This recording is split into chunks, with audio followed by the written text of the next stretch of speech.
Petualangan akhir pekan kali ini, camper van yang saya naiki menuju ke dataran tinggi Garut. Setibanya di kaki Gunung Putri, kami disambut pemandangan nan asri. Hamparan perbukitan hijau menghiasi perjalanan. Sebelum menuju lokasi berkemah, kami menuju Desa Rancabango, Kecamatan Tarogong Kaler untuk menyiapkan perbekalan.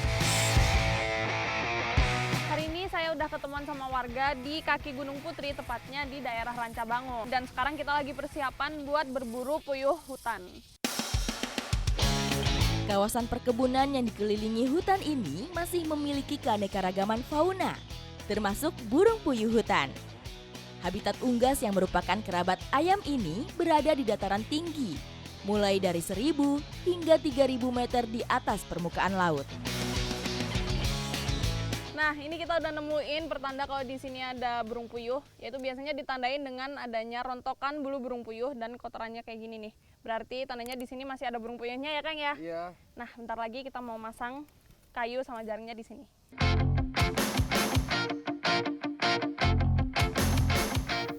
Ya nih ada telurnya, Den. Wah, mana Kang? Ini nih. Wih, keren. Wah. Pada sarangnya ini, rata-rata puyuh dapat menghasilkan 2 hingga 5 butir telur. Burung puyuh hutan mudah ditemui di area perkebunan karena sumber makanannya yang berupa biji-bijian dan serangga masih berlimpah. Nah, kalau tadi udah nemu bulu sama kotorannya, sekarang nemu lagi ya Kang ya? Iya. Sekarang ada telurnya, tapi udah netes nih. Berarti emang di sini banyak ya Kang? Banyak. Semoga nanti kita bisa dapat banyak burung puyuh.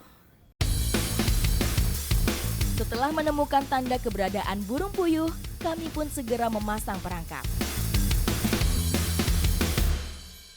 Cara untuk menangkap puyuh hutan ini cukup menggunakan jaring sepanjang 15 meter dan kayu bambu sebagai pasak. Meskipun tidak dapat terbang, namun burung puyuh mampu berlari lincah. Oh iya itu Kang. Melihat pergerakan burung puyuh, kami harus segera menggiringnya menuju perangkap.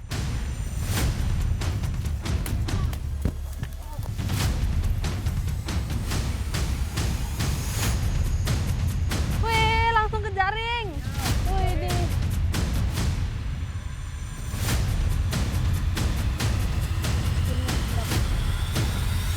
Wah, hampir lepas lagi. Nah, ini akhirnya dapet. Jadi cara giringnya kayak tadi. Dipukul-pukul di semak-semak ya Kang ya, supaya si burungnya ini takut dan lari menuju ke jaring. Wah, itu ada Kang.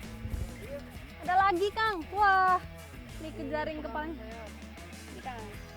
Nah, ini burung puyuh hutan ini bedanya sama burung puyuh gonggong. Dari bentuk fisiknya lebih kecil, kemudian warnanya juga nyaru sama tanah sama tumbuhan kering. Soalnya warnanya coklat terus ada bercak-bercak putihnya kayak gini.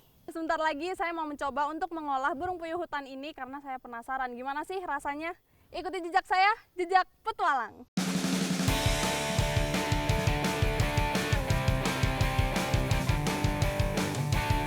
Berbekalan sudah didapatkan, dan kami pun memilih untuk beristirahat di kawasan kaki Gunung Putri. Tanah lapang dengan pemandangan khas dataran tinggi menjadi lokasi parkir camper van kami. Kami pun segera menyiapkan makan malam untuk mengisi perut. Nah, burung puyuh hutan yang sudah saya tangkap tadi sekarang udah dibersihkan dan udah siap buat diolah jadi puyuh barbecue yang pastinya cocok banget buat camping kayak gini ya Om ya. Yuk langsung kita mulai Om. Memasak puyuh barbecue tidaklah sulit. Bumbu halus dari rempah-rempah sederhana kami siapkan. Setelah itu, bumbu pun dibalurkan ke puyuh untuk supaya meresap ke daging dan memperkaya rasa. Wah, Pak, barangnya udah siap ya? Oh, udah. Ntar lagi kita tusukin nih, Pak. Oke. Puyuh barbecue kali ini dipadukan dengan jagung, tomat, dan cabai besar. Nah, udah selesai semua ini ya, Om ya. Nih, jagung, puyuh, tomat, sama cabenya udah selesai ditusuk semua, tinggal kita bakar aja.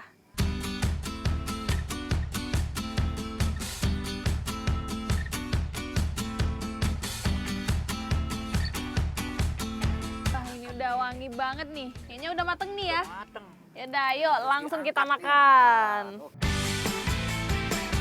Menu makan malam kali ini terasa komplit dan istimewa.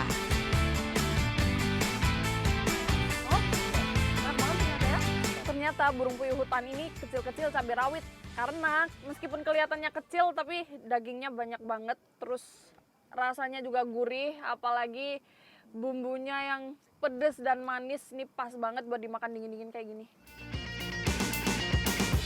Selain lezat, puyuh hutan yang mengonsumsi pakan alami jauh lebih menyehatkan. Daging burung ini dipercaya bagus bagi kesehatan pernafasan dan juga meningkatkan kekebalan tubuh. Kuliner Indonesia sangat beragam. Siapa sangka burung puyuh hutan yang sekecil ini bisa diolah menjadi makanan yang unik dan praktis buat dibawa camping. Ikuti jejak saya, jejak petualang.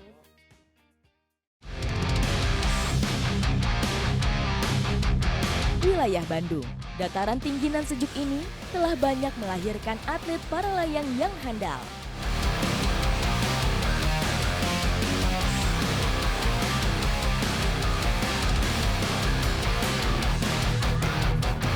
Sembari menikmati keindahan pemandangan dari atas, keahlian mengudara saya kali ini akan diuji.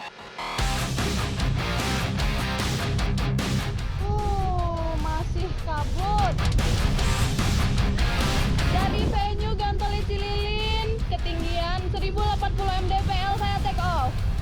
Nah, karena hari ini tujuan kita bukan untuk hanya menikmati keindahan alam, tapi hari ini saya mengikuti teman-teman dari komunitas para layang Cililin untuk latihan akurasi karena akan ada kejuaraan di waktu dekat. Jadi ini latihan bersama-sama. Suasana sejuk pagi hari dengan pemandangan cakrawala yang masih diselimuti kabut menjadi tantangan terbang kali ini. Karena pagi ini masih lumayan berkabut, jadi visibility sangat minim. Hanya kelihatan kontur-kontur bukit aja di sini.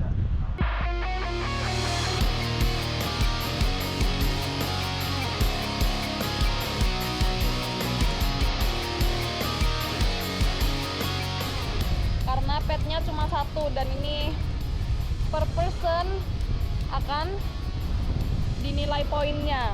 Nanti yang poinnya paling bagus akan menang karena latihan hari ini nggak cuma latihan tapi juga mini kompetisi. Simulasi kejuaraan mini. Pada penilaian akurasi atau ketepatan mendarat di titik pad, penguasaan teknik separasi sangatlah penting. Kami harus dapat memperkirakan dan mengatur laju antar penerbang.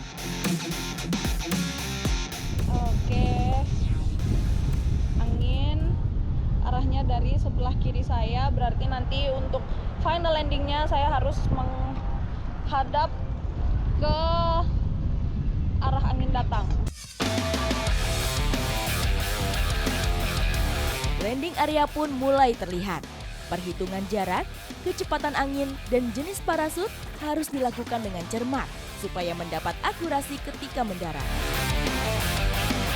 Nah, ini kita buang ketinggian di belakang landing area dengan cara membelok-belokkan parasut seperti bentuk zigzag. Nih kita harus selain menjaga separasi dengan pilot di depan, pilot di belakang juga harus diperhatikan.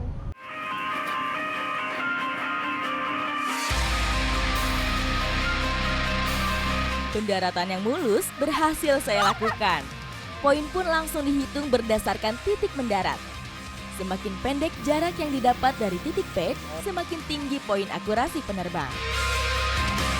150. Saya kurang puas masih sama poin saya.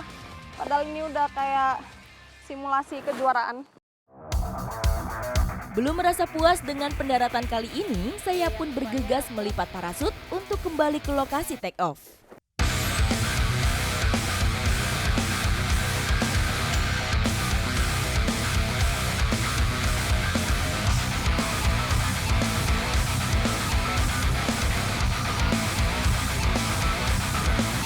Ikuti jejak saya, jejak petualang. Akhirnya take off lagi buat yang kedua kali buat memperbaiki poin saya yang pertama. Karena yang pertama saya nggak nginjek pad, poin saya lumayan besar yaitu 70. Kali ini semoga kalau bisa dapat poin terkecil yaitu 0. Setelah orientasi medan terbang Cililin, kali ini saya lebih optimis mendapat poin yang lebih bagus. Panas bumi udah mulai muncul atau sering disebut dengan termik. Jadi begitu take off, parus kita langsung naik nambah ketinggian.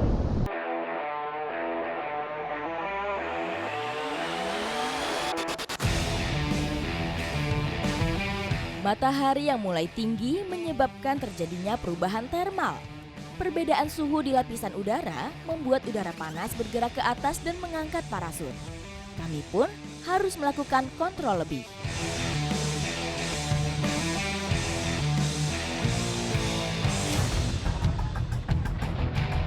Bedanya dengan penerbangan pertama, penerbangan kita yang kedua ini mengambil arah landingnya itu udah beda. Jadi setiap penerbangan itu beda, nggak boleh hafalan. Itu kalau kata pelatih saya. Bermain para layang tidak bisa persis mengulangi step-step sebelumnya. Angin yang berubah secara dinamis membutuhkan trik-trik handling yang berbeda pula. Nah, ini bisa jadi pelajaran. Jadi apabila kita dari take off mau melihat angin di landing seperti apa, ini di bawah ada yang lagi bakar-bakar di ujung lapangan. Jadi asap itu bisa kita jadikan pertanda untuk arah angin dan kecepatan angin. Dalam menghadapi setiap perubahan cuaca, atlet para layang harus jeli membaca situasi, sehingga tidak hanya mengandalkan windsock saja. Karena pilot yang di depan saya ketinggiannya sama, satu level sama saya, jadi saya santai dulu sambil menjaga separasi. Jadi kalau lagi santai kayak gini, lepas tangan pun aman, tapi tetap kita harus waspada. Apabila ada perubahan angin, refleks kita juga harus cepat. Setelah melakukan separasi, kali ini saya mencoba mendarat dengan teknik berbeda. Teknik pumping saya gunakan untuk mengurangi ketinggian.